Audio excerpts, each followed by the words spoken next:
ई कवन बीमारी धरा दिहल बाड़ा, ई कवन बीमारी धरा दिहल बाड़ा। अलग होके तोहरा से अब रहलो न जाता, जियल नाही जाई जिंदगी बिना जान लेली। मोहब्बत में मर जाए हम ऐसन बुझाता, ये कवन बीमारी धरा दिहल बाड़ा।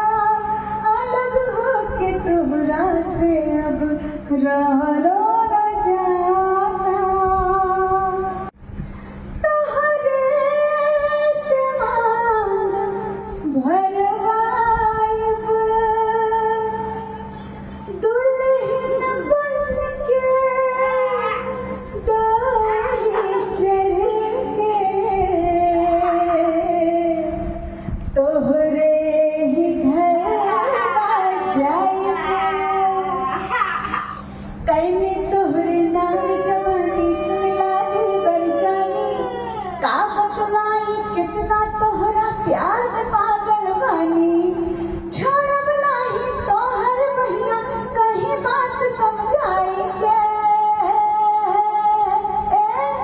कहाँ जेब राजा नजरिया लड़ाई के, कहाँ जेब राजा नजरिया लड़ाई के, कहाँ जेब राजा नजरिया लड़ाई के।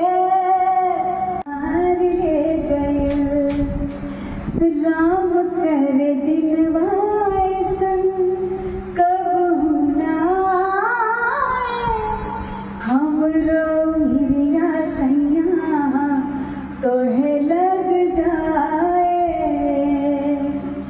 भले जग बैरी हो जाए ना होई तहस जुदाई। हाँ तोहरे हाथ मंगिया में सिंदूर भराई हो के चांद जैसन हमर बालम।